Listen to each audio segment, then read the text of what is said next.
Sebelum masuk ke video, mari tekan tombol subscribe terlebih dahulu. Terima kasih. Kenapa Mu'tazilah jadi segoblok itu? Karena dia tertipu oleh umumatul Quran, oleh tek-tek umum. Dia tidak tahu mukhosisnya. Padahal setiap ayat umum itu pasti ada mukhosis. Misalnya begini ya, kalau kamu maknanya fikih saja, contoh yang paling mudah familiar itu fikih ya. Misalnya kita ngaji Quran, wal mutallaqatu yatarabbasna bi anfusihinna salasata quru. Kalau orang dicerai, itu iddahnya itu 3 kali masa suci.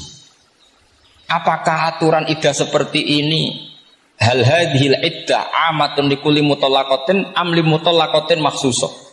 Apa ini semua mutallaqah iddahnya pasti salasata quru? Apa orang tertentu?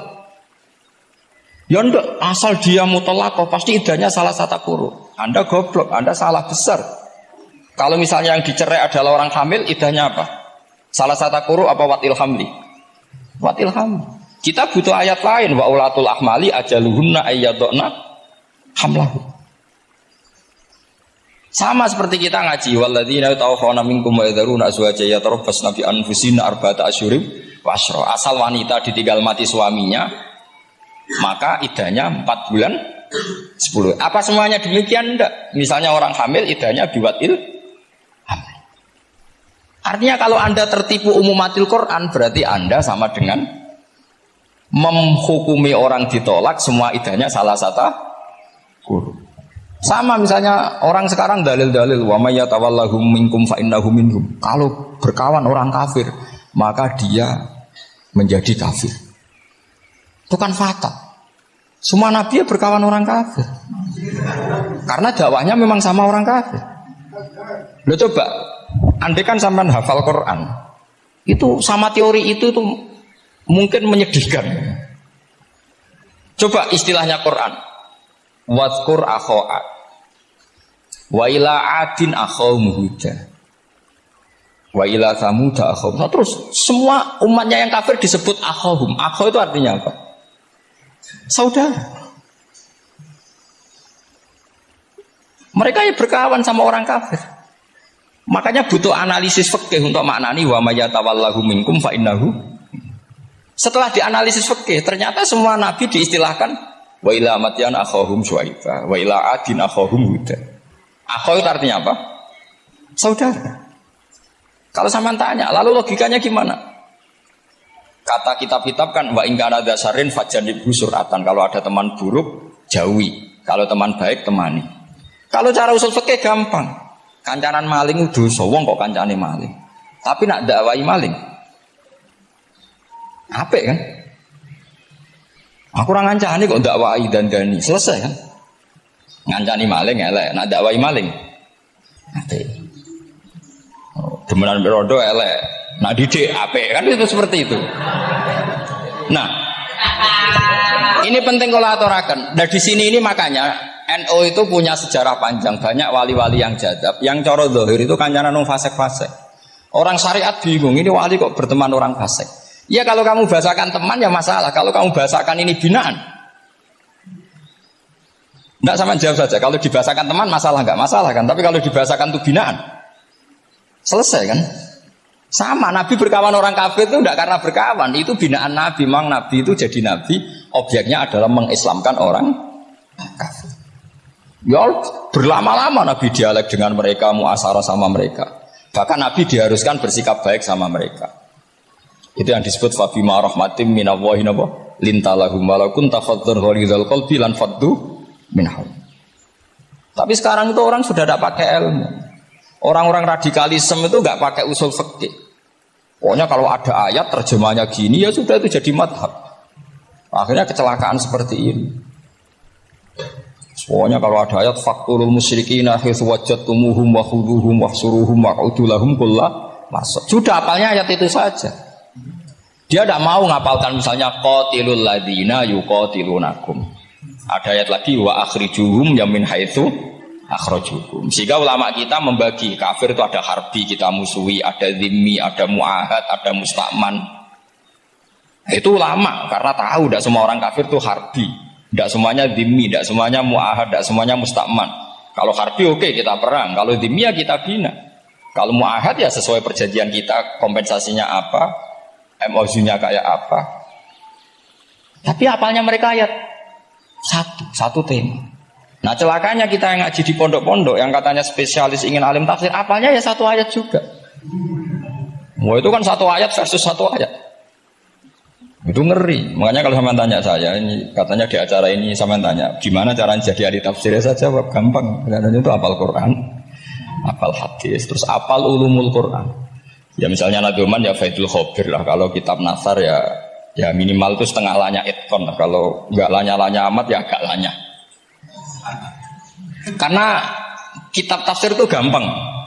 Teorinya itu mudah sekali. Misalnya al-ibratu bi umumil lafzi la bi khususis sebab. Itu sama dengan kayak kaidah fikih. Karena kalau kaidah fikih itu saya itu pernah dibisui kiai itu. Ini kisah nyata. Dibisui kiai itu pas basul masail dulu saya itu masih sering mau basul masail. Tadi mun pensiun mun boten niku. Dulu saya dengan Gus Zofur putrane Mbah Mun itu sering makili Pondok Anwar basul masail fikih.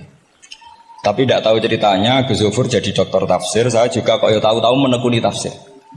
Lama-lama orang itu lupa status saya yang fakih ya. Makanya saya itu ya kadang eman gitu karena ini status penting juga. Tapi status fikih itu kadang memang menyesatkan. Karena begini, itu dulu pernah ada basul masail itu begini. Ini kisah nyata ini. Ada desainer baju putri untuk putri, anak putri. Kemudian desainer itu menciptakan satu celana pendek atau celana seperempat. Dengan desain ini pasti kalau dipakai itu auratnya itu kelihatan. Bagaimana hukumnya desainer ini? Apa termasuk mimman sarro'a as-sayyata? Karena terjadi kasfil aurat. Apa enggak? Rata-rata kalau dia yang khusus-khusus, yang sepus-sepus, desainer itu dosa. Gara-gara tren pakaian ini mau itu buka aurat. Tapi saat kiai-kiai alim yang muda-muda, entah saking belinya, entah saking pinternya, tidak tahu. Bilang begini, Pak Yai, yang didesain apa? Ya celana itu. Lalu celana itu fungsinya nutupi apa buka aurat? Ya nutupi. Lu kan lumayan urun nutupi. Kalau haram ya dicopot. Lu kan malah parah. Bingung kayak gini. Sampai bilang gini kan. Wah semuanya. Itu kan makanya ini guyon ilmiah. Repotnya ngadepi orang alim muda. Itu kan mbok gedhingi ku ilmiah, mbok senengi fase.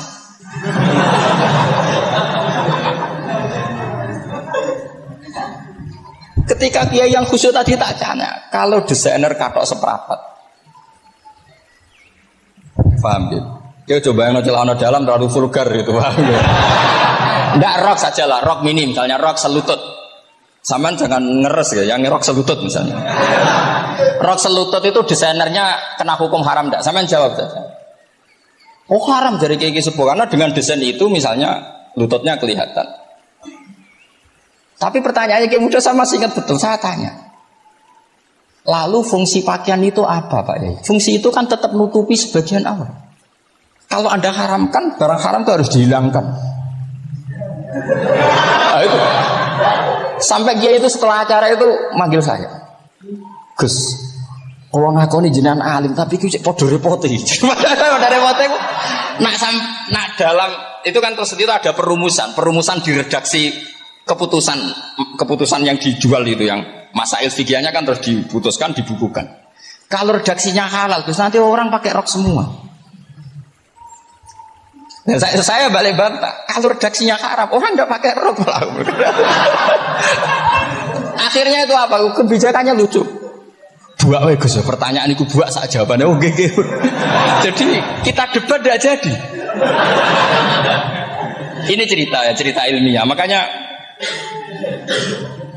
sama tidak wajib anut saya. Saya ini terlalu ilmiah, jadi tidak baik untuk kehidupan kesalian kurang baik. Jadi ini. Tapi ini ilmu. Tetap kaidahnya fikih la yudraku kullu la yudraku kullu. Jangan kalau tidak bisa nutupi aurat semua, lalu jangan sama sekali. Belum kan kaidahnya kan gitu la yudraku kullu la yudraku kullu. Misalnya Anda punya tetangga nggak mau pakai jilbab, nggak mau pakai pakaian muslimah. Kamu tidak boleh bilang, munisan rakambinan tidak bisa. La yudraku kullu la Napa malah yudroku kullu, la yudroku napa? Makanya ini kita harus hati-hati. Nah bayangkan sekarang orang meneliti Quran itu yudroku kullu. Mestinya kalau Anda meneliti radikalisme, ayat yang terkait radikalisme diteliti semua. Ternyata di surat Taubat yang disebut suratus Saif yang bahkan haram baca bismillah, itu ada ayat wa in ahadum minal musyrikin astajaroka fa'ajirhu hatta yasma'a kalam Allah summa ablighu ma'mana. Muhammad, kalau ada orang kafir mau belajar Quran sama kamu, ya harus kamu pelajari hatta yasma'a kalam Allah. Setelah mereka mau belajar, ya ablighu ma'mana summa ablighu ma'mana. Kamu harus menjamin keamanan dia. Itu di surat Taubat, termasuk akhiru suratin nazalat, gak mungkin terjadi mansukh. Tapi orang-orang ekstremis selalu pakai faqatulul musyrikin haitsu, apalan itu terus. Yang orang liberal yang menaparin la ikraha fiddin. Ya sudah seperti itu. Sing orang-orang ora tegas, ora tau nahi mungkar, ya ma arsalnaka illa rahmatan lil alamin. Ngono terus. Yang kelompok tukang nahi mungkar ya ayatnya amben nahi mungkar. Saya tuh heran, kenapa mereka punya masalah dengan hafalan kayaknya. Kenapa sih hafalannya kok pedot itu? Kita yang hafal semua bingung jadi. Jadi akhirnya kita yang pinter anut sing goblok karena saya tuh pernah debat sama orang salah, debat gitu. Setelah saya mengutarakan sekian hadis, ada tuh Pak hadis itu, waduh, harusnya kamu ngaji saya, ada debat-debat tuh yang level, kalau nggak level tuh nggak boleh katanya. Kamu tuh kan ngeri. Makanya ini penting ya, kalau sampean tanya ingin jadi alim tafsir, ya harus hafal Quran semua. Nah, kalau tidak mungkin yang nunggu orang semua mati baru Anda jadi ahli tafsir, karena tidak ada musuhnya. Tapi saya pastikan orang kafir pun bisa memahami Quran, yaitu tadi hatta yasma'a kalam Allah. Sayyidina Umar itu masuk Islam itu gara-gara dengar adiknya baca Toha.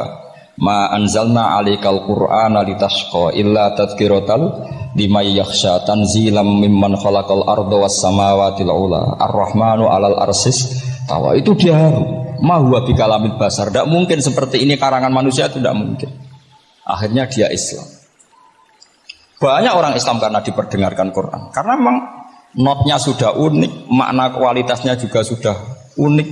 Semuanya itu unik, indah. Sampai sekarang pun orang kafir itu orang paling tahu Quran. Makanya Allah mensifati orang kafir itu hasadam min indi anfusihim min ba'di ma tabayyana lahumul haq. Sekarang sama saya tanya, orang sing tabayyana lahumul haq itu orang paham apa orang tidak paham? Mereka orang kafir itu mengingkari Quran, padahal min ba'di ma tabayyana lahumul haq, setelah kebenaran nyata bagi mereka. Nyata bagi mereka artinya orang kafir paham atau tidak paham? Paham. Cuma mereka punya penyakit hasadam min indian. Mereka juga kalau ada ayat tentang ahkam yang memberatkan, mereka bilang i'ti bi Qur'anin ghairi hada au badil. Muhammad harusnya jangan tema itu yang diangkat, buat cari Quran yang lain yang enggak tema itu. Mereka sampai memilih tema itu karena paham apa karena tidak paham? Karena paham. Makanya di makalah saya pastikan ngaji tafsir itu gampang karena orang kafir